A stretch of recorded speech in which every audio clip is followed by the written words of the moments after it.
After e4, e5, knight c3 and knight c6, white goes on with f4 as we know. And now let's look at this variation. Black playing bishop to b4 right now. Now we've seen something very similar in the past, and after this move we know we have to play knight d5. However, this position we've never seen it before. Black playing bishop e4 as a third move. Never seen it before. We've seen it as a second move, and we know that we have this thematic knight d5 move with a counterattack on this bishop.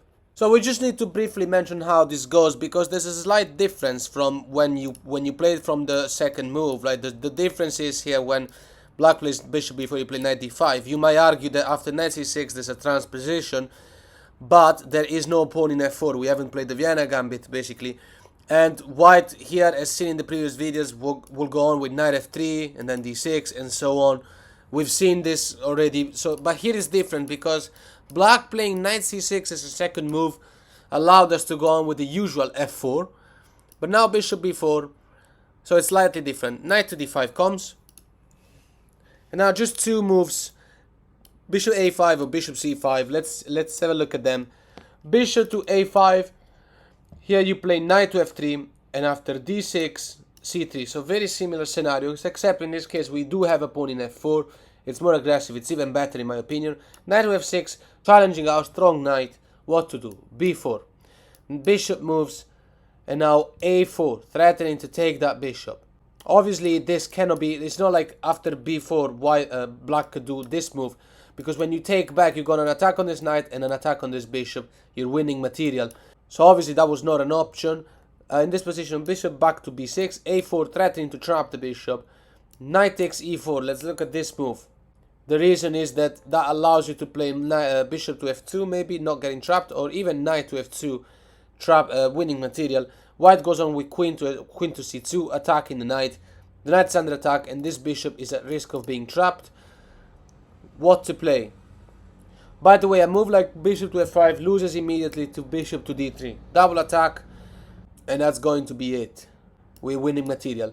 If instead of bishop f5, black plays f5 to protect the knight, because by the way, knight to f2 here doesn't really do anything, because when you take the bishop, then you're removing the defender of this knight, and then you can take the knight, so you're winning a piece. And if you take the bishop and they take your rook, then you can take their rook, and then this knight in h1 after taking our rook will be trapped. So here, what about f5? Does that save the knight?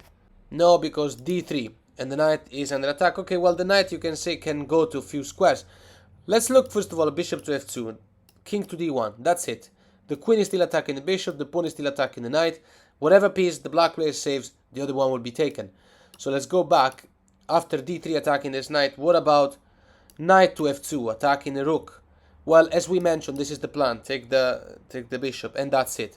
They take the rook, you take, and after this move, bishop to e6, trapping our knight, bishop e2, developing. Queen recaptures our piece, king to f1, and we will go and take the knight. So castle by black, king to g1. That's it. So in this position, what about the black knight goes to f6? Okay, take it. Queen takes back, developing. a5 traps the bishop. So let's see, does black have a counterplay? Maybe with e4 attacking our knight. Take the pawn in e4. Pawn takes back, still attacking the knight. Knight to g5, and now we're safe. Bishop to f5. This is getting apparently dangerous. It looks dangerous, but you just take the bishop. You're out of any trouble. There's nothing. Black castling, getting development, getting the maximum out of this, but no. Bishop c4 check. King moves, and now castle. You're safe, you're out of every trouble. h6, attacking the knight, seems like the knight will be misplaced, or maybe we'll have to go to h3, the bishop can take in an h3 or something.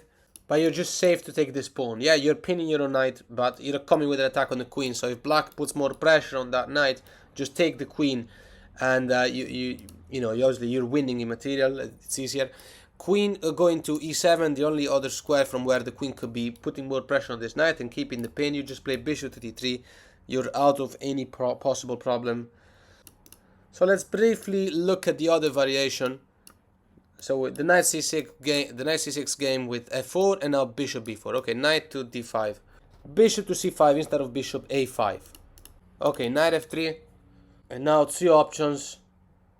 Well, obviously, let's only look at one option, which is d6. Knight f6 just loses because you can just take this pawn for free, and there's no compensation. Yeah, you might argue knight takes e4. Now here you have to be, the position is already winning, +2 something. I mean, black's pieces are weird. It looks strong, but it's not good. Queen to e2 is the right move here. Don't play d4. I know it looks intuitive to play d4, but it's wrong because you got a weak diagonal on h4. This is dangerous. This pawn can be taken by the knight, right? You're not gonna be able to take back. And now this is really not looking very good. If you take back, then you're allowing the queen to go to h4, and this is not going very well. So let's take it from the start and let's re-watch this.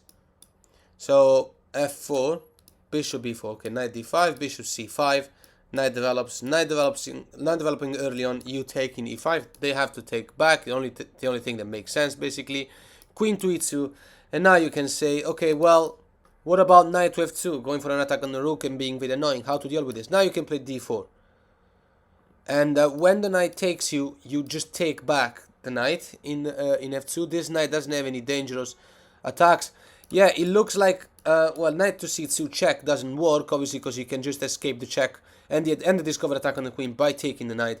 It looks like knight to b3 is a good idea because the knight's attacking the rook and it's also defending the bishop. But here you play queen to g3 and you completely ignore your rook because, well, now obviously you're attacking the knight will have to move, and the attack of the black player has been neutralized. If the black player does take the material, so winning the free rook, you can take in g7, and this rook is going to be taken, there's no coming back. Rook to f8, but then you can go here and make a check, and the knight to f6 makes a check, and black will have to sacrifice the queen. If instead black goes on and plays king to e7, tries to survive, bishop to g5, position evaluated +730, the game will speak for itself. And now the last mention before closing this short video, f4, bishop b4, knight d5, okay, bishop c5, knight f3. And now, by the way, the pawn cannot take in f4. I mean, this is really bad for black because you're going to take the center. Now you might argue, what about that tactic of the knight takes and then knight takes back, but then you're infiltrating here? What about that? Yeah, it doesn't work because if knight does take, remember our opponent now will have to move the bishop and then you can recapture the pawn in f4 and then you got double attack on c7. It's a fantastic position. You're going to take it from there, but make sure you watch all the other Vienna videos to understand how to exploit this type of patterns. We've seen this many times in the past. What about knight takes? What about that tactic? Take back, and when the queen goes to h4 check, you play king e2 and you're up a piece, and that's it. There's absolutely nothing here. A queen giving you any check from the light square means that you can bring the knight back to f3. If instead d6 with the idea of playing bishop g4, which looks a bit scary, but you simply move the knight back to f3 and you carry on with the game. And it's surprising because you are indeed allowing black to come here to f2 check. The only move is king to d3, but you are safe. The bishop's attacking e3, the knight's attacking d4, and black's best move according to the engine is c6, trying to get this knight away from that square, obviously inducing us to go knight c7 and win the rook, which is, by the way, our strongest move. There's absolutely nothing here for our opponent. We are looking forward to forcing a trade of queens. Queen e2 should do the job. Here the best move is knight c7 check, king moves, and then you take the rook. A move like bishop to g4, the idea of taking the knight and removing the defender of the square, d4, allowing black to go to d4 and at least get a perpetual, is met with queen e2, and that's it. You're forcing a queen trade. If bishop takes, you can take the opponent queen and then you don't have to worry about queen d4. If not, I mean, you just carry on. You go extra material, extra piece. So here, what if instead of bishop g4, black plays d5, opening the center? King to c3 is the best move. Now we're pinning this pawn and position evaluated +450. So we will have to close this here and make the very last recap, this time with the move d6. So f4, bishop b4, knight d5, bishop back to c5, develop the knight, d6. Okay, c3, we've seen similar patterns before. Knight to f6, what to do now? b4. Remember that the knight cannot take the knight, otherwise black is going to lose a piece. So after bishop to b6, a4, starting to recognize the patterns. What about knight to d5 now? That doesn't work also because you take back and then when the knight moves, then you're gonna trap the bishop. Let's look at this idea. Knight takes in b4, sacrifice, pawn takes back. Absolute rubbish. I'm showing it because a player played it against me. It was fairly high rated player, and I was really wondering what was going on, if I was missing something, or maybe if he had some crazy plan or anything. Just a blunder. So if they ever played that, don't worry at all. So in this position, after playing a4, black has to play something. Let's see this move, a5, stopping the advance of our pawn. Take the bishop, pawn takes back, b5. The knight has to move, knight e7. Take the pawn, pawn takes back, bishop to c4, finishing development. And now, a move like bishop to g4, by the way, it doesn't work because of the familiar tactic. Bishop takes in f7 check, king takes, and then you take another pawn. You're taking two pawns, and you're gonna recapture the bishop in g4. We all know this thematic move. So let's look at castle. Okay, well, castle as well. So here, a move like knight to e4 looks like a free pawn, but you're just taking e5, and this is much better position for us because we're gonna be attacking f7 with a lot of pieces, and the knight can't really go to f6 because, I mean, you're gonna play d4, you're gonna play bishop g5, you're gonna remove that knight from there, and eventually the pressure on f7 will be deadly. This bishop never has to worry. It looks like a loose piece, but there's a pawn protecting two dark squares with no risk of being forked or something like that. If the queen goes to c7, attacking both the bishop and the knight, you're just taking f7 check, king moves, and now d4 supporting the knight.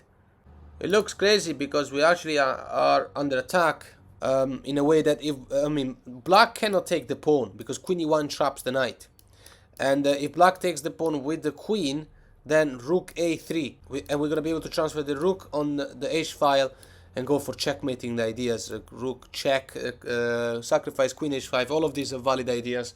Position evaluated +5. And here in this position, what about, you might say, okay, knight to g6 instead of taking the pawn here in e4, because the knight in g6 will be protecting in e5. Okay, bishop to a3, attacking the rook. Rook e8, and now bishop f7 check. Boom! How about that? King takes in f7, queen to b3 check again, and now there's no good way to block because you see, look, the king's got nowhere to go. Bishop e6 is the only way to block, but now knight to g5 will recapture the material with a deadly position. So in this position, knight g6 loses, knight e4 loses. What about bishop to g4? h3 attacks the bishop, bishop h5, d3.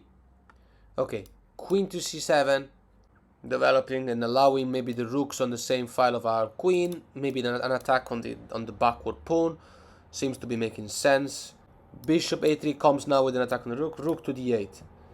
g4 attacks the bishop, forcing bishop to g6, retreat, queen to e2, getting out of the way.